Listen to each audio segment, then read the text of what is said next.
Assalamualaikum warahmatullahi wabarakatuh. Salam sehat untuk seluruh rekan-rekan kita semua. Rekan sahabat-sahabat saya yang di dalam negeri maupun di luar negeri. Semoga Tuhan Yang Maha Esa selalu memberikan kesehatan kepada kita semua, rezeki banyak sehingga kita bisa beraktivitas sesuai dengan kebutuhan masing-masing. Jumpa lagi Kasmuri Adi di sini selalu konsisten menyampaikan materi tentang dunia perhotelan dan pariwisata. Untuk kali ini materinya tentang expected arrival list ya, karena ini sangat penting sekali. Expected arrival list itu yaitu daftar tamu yang diharapkan tiba. Seperti kita kalau tamu yang akan tiba sudah ngasih tahu duluan kan kita juga persiapannya enak. Tetapi kalau tamu itu tidak ngasih duluan kan kita pelayanannya gede-gedebuk ya, nggak karuang. Jadi fungsinya expected arrival list adalah untuk mempersiapkan baik kita petugas hotel untuk memberikan pelayanan yang terbaik. Yuk kita saksikan.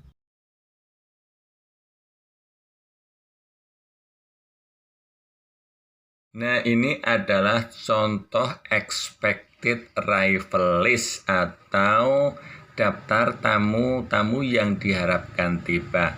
Nah, terdiri apa saja daftar tamu itu? Yaitu ada arrival date atau tanggal kedatangan, departure date tanggal keberangkatan, lantas name of guest ya. Jadi name of guest-nya itu harus ada, lantas type of room-nya, jadi tipe kamarnya apa yang dipesan, terus total kamar atau jenis kamarnya dulu ya, type of room ya, atau total room-nya dulu itu berapa, total pack-nya apa, terus special request-nya apa gitu. Misalkan ini misalkan nomor 1 adalah ada tamu yang booking untuk tanggal 1 Juni ya, kita contoh saja ini tanggal 1 Juni, departure check-out tanggal 2, nomor 1 atas nama Mr. Robert. Mr. Robert ini booking deluxe room ya, deluxe room nih, deluxe room. Total packnya 1 sendiri. Nah ini total roomnya 1, tapi Robert akan berdua ya. Terus special requestnya tidak ada ya, jadi kita booking saja, tipe requestnya nggak ada. Tanggal yang sama itu ada grup, misalkan ada grup. Nah, kalau nama grup itu ya harus ditulis ya, misalkan P8907 party, itu total kamarnya, total kamar yang di booking adalah kamar standard room. Total kamarnya 15 kamar, orangnya ada 25. Jadi terus special requestnya adalah one floor. Jadi maksudnya ini adalah satu grup ini dia permintaannya adalah dijadikan satu lantai supaya itu mudah untuk mengontrolnya. Terus yang ketiga ada lagi, karena ini individu sama grup itu namanya harus ada. Terus Mr. Gilbert, executive room itu 1 kamar untuk berdua. Nah, punya permintaan pick up service. Nah, jadi pick up service-nya itu juga harus ditulis karena supaya arrival list ini akan disebarkan ke outlet-outlet terkait supaya semua itu bisa melayani. Lantas Mr. Gilbert tanggal 1 sampai 2 Juni itu executive room, satu kamar untuk berdua ya. Lantas ada lagi Mr. Wilson ya, itu eksekutif, dua kamar untuk berempat. Lantas Mr. Jack itu untuk suite room, itu satu kamar untuk berdua. Nah, semua ini kita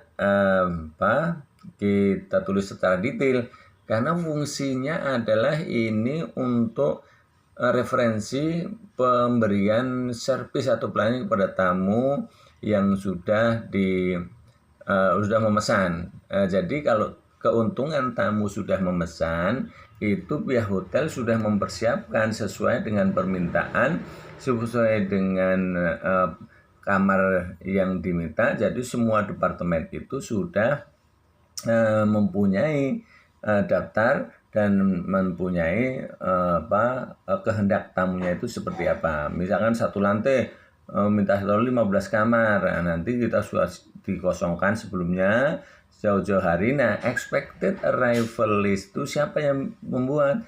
Expected arrival list itu yang membuat adalah petugas reservation di sore hari. Jadi setiap sore hari itu petugas reservation membuat yang namanya expected arrival list dan disebarluaskan kepada seluruh departemen lain untuk mempersiapkan.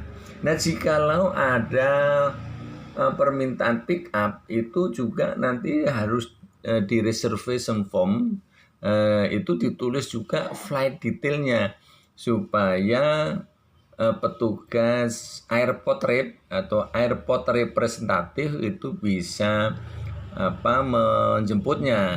Jadi kalau tidak ada nomor penerbangan, penerbangannya pakai apa, itu nanti petugas di bandara itu kesulitan untuk menjemputnya. Jadi kalau membuat expected arrival dan juga di reservation formnya itu secara komplit. Ini kan dibuat dari mana? Ini berdasarkan reservation form yang sudah diisi oleh petugas. Dan lain itu fungsinya adalah juga untuk mengetahui kamar-kamar apa yang sudah di booking atau sudah dipesan. Ya, misalkan ini total kamar yang sudah dipesan di bawah ini tertera. Jadi sudah ada di sini tertera bahwa di sana tertera tuh kamar yang sudah dipesan ada 20 kamar. Ini sebagai contoh saja. Total pack-nya atau orangnya ada 35. Artinya tidak twin semua. Nah, kenapa mesti total kamarnya ditulis atau total pack-nya? Karena terkait dengan pelayanan. Misalkan untuk sarapan paginya, jadi petugas food and beverage itu untuk hari esoknya sudah mempersiapkan sesuai dengan jumlah tamu yang akan menginap. Jadi dengan expected arrival ini semua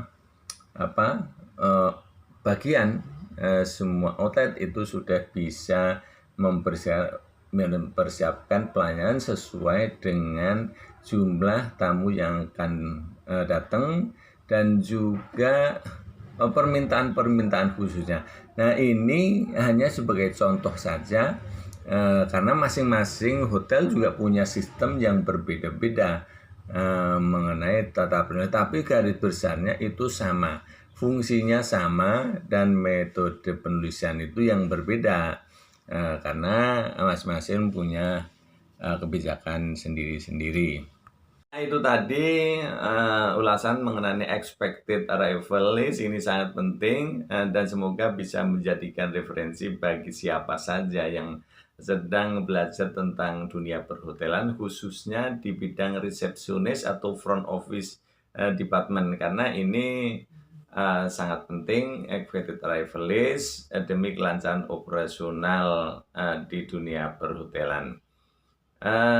Sampai di sini kiranya video kali ini. Akhirul kalam, wassalamualaikum warahmatullahi wabarakatuh. Sampai jumpa di sesi berikutnya. Thank you very much.